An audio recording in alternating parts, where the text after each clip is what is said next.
গল্পের শুরুতে দেখা যায় রূপমতি বলছে এই জঙ্গলটা কেমন যেন একটু থমথমে, আর কারা যেন ফিসফিস করে কথাও বলছে। কবিরাজও বলছে যে মানুষজনও তো মনে হয় এখানে থাকে না, তাহলে এরকম ফিসফিস শব্দ কোথা থেকে আসছে। এরপর রূপমতি দেখতে পায় জঙ্গলের সমস্ত পশু পাখি কেমন যেন অদ্ভুত আচরণ করছে। রূপমতি বলছে যে এরা এরকম অদ্ভুত আচরণ করছে কেন। পাখিরা উড়ছে না, হেঁটে হেঁটে বেড়াচ্ছে, হাতি হরিণকে তাড়া করেছে, আর শিয়াল খেলছে আবার গঙ্গা ফড়িংয়ের সঙ্গে।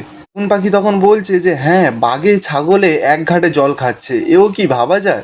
রূপমতি তখন বলছে না না, এই জঙ্গলে কিছু একটা গন্ডগোল আছে। এই ফিস ফিস শব্দটা কোনো মানুষের নয় বলেই মনে হচ্ছে। এরপর দেখা যায় সেখানে একটা বড় হাতি রূপমতিকে এসে অ্যাটাক করে। রূপমতি তো কোনোভাবে হাতিটার থেকে নিজের প্রাণ বাঁচিয়ে নেয়। এরপর অভিরাজ তীরধনুক বের করেছে হাতিটাকে মারবে বলে। রূপমতি তো অভিরাজকে বাধা দেয়, বলছে কেউ হাতিটাকে আক্রমণ করবে না, ও একটা অবলা প্রাণী। এরপর রূপমতি সকলকে বলে দেয় যে আলাদা আলাদা গাছের পেছনে গিয়ে লুকিয়ে পড়তে। এরপর সকলে তো গাছের আড়ালে লুকিয়ে পড়ে। এবার হাতিটা রূপমতিকে তাড়া করেছে। রূপমতি তো নিজের প্রাণ বাঁচিয়ে শুধু পালাচ্ছে, দৌড়াচ্ছে। হাতিটাও পেছন পেছন তাড়া করছে রূপমতিকে। ঠিক তখনই দেখা যায় সেখানে কোনো একজন মেয়ে এসে হাতিটাকে বলছে যে ও আমাদের শত্রু নয়, থামো, ওকে মেরো না, শান্ত হও, তুমি ওর কোনো ক্ষতি করো না। হাতিটা তো এবার থেমে যায়। রূপমতি তখন বলছে কে এই মেয়ে, আর এক কথায় এই উন্মত্ত হাতিটা থেমে গেল। রূপমতি এরপর মেয়েটাকে জিজ্ঞাসা করছে কে তুমি, তোমার নাম কি।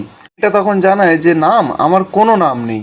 রূপমতি তখন মেয়েটাকে জিজ্ঞাসা করছে যে তুমি তাহলে থাকো কোথায়। এটা বলছে যে আমার জ্ঞান হওয়া থেকেই আমি এখানেই থাকি, এই পশু পাখিদের মাঝে। তাই এরা কম বেশি আমার কথা শোনে, বোঝে। তাই আমার এখন আপনজন, বন্ধুও বলতে পারো। কিন্তু জানি না আমি এরা আর কতদিন আমাকে মনে রাখবে। রূপমতি তখন বলছে কিন্তু কেন, মনে রাখবে না কেন এরা তোমাকে, তুমি কি এখান থেকে চলে যাবে নাকি। এটা তখন রূপমতিকে বলছে যে হ্যাঁ, আমি আর যাব কোথায়, কিন্তু এদের সমস্ত স্মৃতি এখান থেকে চলে যাচ্ছে। রূপমতি তখন প্রশ্ন করে যে স্মৃতি চলে যাচ্ছে কেন। মেয়েটা তখন বলছে কেন তা আমিও তো জানি না, শুধু চোখের সামনে একটা জিনিস দেখতে পাচ্ছি যে ওরা ওদের অস্তিত্ব ভুলে যাচ্ছে, এদের স্বাভাবিক ধর্ম আচরণ কিচ্ছু পালন করছে না। মতি তখন বলছে যে হ্যাঁ, ওই কারণেই আশা থেকে দেখছি যে এরা কেমন অদ্ভুত আচরণ করছে। এটা তখন বলছে যে আচ্ছা, তুমি এই জঙ্গলে ঢুকলে কি করে, আগে তো আমি এই জঙ্গলে কোনো মানুষকে ঢুকতে দেখিনি, আর তুমি যখন ঢুকেছো এখানে তাহলে নিশ্চয়ই তোমার কোনো শক্তি ক্ষমতা আছে। তুমি দেখলাম হাতিটাকে আঘাতও করোনি, নিজের প্রাণের ভয় থাকতেও তুমি হাতিটাকে মারলে না। কাজ সাধারণ কেউ করতে পারে না।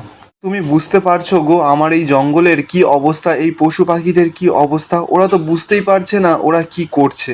এভাবে যদি সমস্ত পশু পাখি অদ্ভুত আচরণ করে তাহলে তো ওরা অসুস্থ হয়ে পড়বে।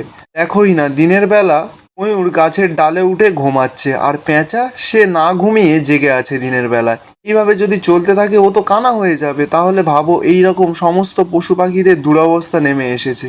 এরা সমস্ত কিছু ভুলে গেছে, এদের স্মৃতিশক্তি চলে গেছে। একমাত্র তুমিই পারো এদেরকে রক্ষা করতে, এদের স্মৃতি ফিরিয়ে আনতে। রূপমতি তখন মনে মনে বলছে যে ব্যাতকুমারও নিজের স্মৃতি হারিয়ে অন্য কারোর হয়ে যাচ্ছে, ওরও মনে হয়তো আমার জন্য তোলপাড় চলছে। এটা তখন রূপমতিকে বলছে তুমি জানো আমি বেঁচে আছি কেন এখনো। ওরা সমস্ত কিছু ভুলে গিয়ে এখন আমাকে হত্যা করেনি, কিন্তু আর কতদিন। ছোট থেকে যাদের সঙ্গে বেড়ে উঠেছি, বড় হয়েছি, তাদের হাতেই হয়তো একদিন আমাকে মরতে হবে। এরপর মেয়েটা রূপমতির কাছে হাত জোড় করে বলছে আমাকে আর আমার অবলা পশু পাখিদের তুমি বাঁচাও। রূপমতি তখন বলছে আমি জানি প্রিয়জনের স্মৃতি হারিয়ে গেলে কতটা কষ্ট হয়। রূপমতি এরপর বলছে যে আমি কিন্তু কিভাবে তোমাকে সাহায্য করব সেটাই তো আমি বুঝতে পারছি না, কিন্তু এই জঙ্গলের এরকম অবস্থা হলো কি করে। এটা তখন বলছে এই সমস্ত রহস্য জানতে গেলে তোমাকে যেতে হবে এই অভিশপ্ত গুহাতে। ওখানে একটা সিংহ আছে, ওখানে গেলেই তুমি সমস্ত উপায় পেয়ে যাবে, স্মৃতি ফেরানোর পথও খুঁজে পাবে। মতি তারপরে রাজি হয়ে যায়, বলে যে আমি যাব ওই অভিশপ্ত গুহাতে, আর আমাকে জানতেই হবে স্মৃতি ফেরানোর উপায়টা কি। কি এই উপায় জানলে ব্যাতকুমারের স্মৃতিও ফেরানো সম্ভব। কিন্তু সে তো এখন বন্যির সঙ্গে নতুন জীবনের পথে এগিয়ে চলেছে, আমি ওদের মধ্যে কোনো বাধা হয়ে দাঁড়াতে চাই না। অপরদিকে দেখা যায় খুনখুনে বুড়ি খুব চিন্তা করছে, বলছে আমার কেন জানি না বারবার মনে হচ্ছে আমার নিজের কারোর খুব বড় বিপদ হতে চলেছে, কিন্তু আমার চিন্তা হচ্ছে কেন, কার না কার বিপদ হবে আর আমি শুধু চিন্তা করব। আর মনই বা বারবার খচখচ করবে কেন। আর আপনজনের যদি কিছু না হয় তাহলে তো আমার মন খচখচ করবে না, আর আমার আপনজন বলতে তো নাতি রূপমতি আছে, আমার রূপমতির কোনো বিপদ হয়নি তো? এ তো ফিস ফিস জঙ্গলে গেছে জটিলার কাছে। এরপর খুনখুনে বুড়ি কী সব জাদু করে বুঝতে পারে যে রূপমতির অনেক বড় বিপদ। আমার নাতনি রূপমতির যে আমি প্রাণের সংকট দেখতে পাচ্ছি।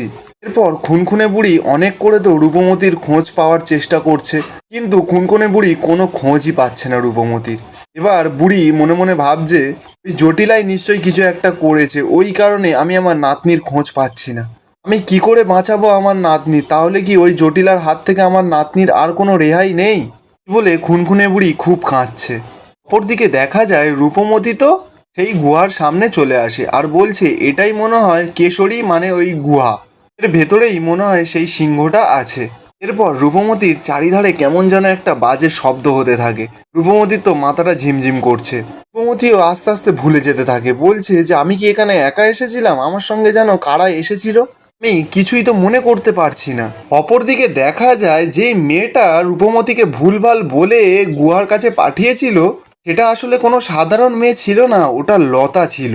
লতা মনে মনে হাসছে, জোরে জোরে হাসছে আর বলছে, তাও রূপমতি যাও তুমি এবার, তুমি যে এবার কি বড় বিপদে পড়তে চলেছো সেটা তুমি নিজেও জানো না। এদিকে দেখা যায় রূপমতি তো আস্তে আস্তে গুহার ভেতরে ঢুকে যায়। গুহার ভেতরে ঢুকতেই রূপমতি দেখতে পায় যে একটা সিংহকে শিকল দিয়ে বাঁধা আছে। সিংহটা রূপমতিকে তো আক্রমণ করার চেষ্টা করছে, কিন্তু করতে পারছে না। রূপমতি তখন মনে মনে বলছে, এ কি, সিংহটাকে শিকলে কে বেঁধে রেখেছে? রূপমতির তো দয়ার শরীর, সিংহের শিকলটা রূপমতির তরোয়াল দিয়ে কেটে ফেলে। সিংহ তো এবার ঠ্যাং হাত পা তুলে শুধু লাফাচ্ছে। রূপমতি সেটা দেখে মনে মনে বলছে, এ কি, সিংহের আচরণ সিংহের মতন লাগছে না কেন? এ কেমন অদ্ভুত আচরণ করছে? সিংহটা তখন কথা বলে ওঠে, বলছে, কে সিংহ? রূপমতি তখন বলছে যে এই ফিসফিস জঙ্গলে এই প্রথম কোনো পশুকে কথা বলতে দেখলাম, হয়তো জঙ্গলের রাজা বলেই এই বিশেষ ক্ষমতাটা রয়েছে। সিংহটা তখন বলছে, কে বিশেষ রাজা? তুমি কে আর এখানে কেন এসেছো? রূপমতি তখন বলছে যে কেন, এই জঙ্গলের রাজা তো তুমি, কিন্তু আমি তো দেখছি তুমিও বাকি পশুদের মতন সমস্ত কিছু ভুলে গেছো। আমি এখানে তোমাদের সাহায্য করতে এসেছি। আর এখানেই আজকের এপিসোডটা শেষ হচ্ছে। আপনাদের কি মনে হয়, রূপমতি কি কোনো বিপদে পড়তে চলেছে? কমেন্টে অবশ্যই জানাবেন।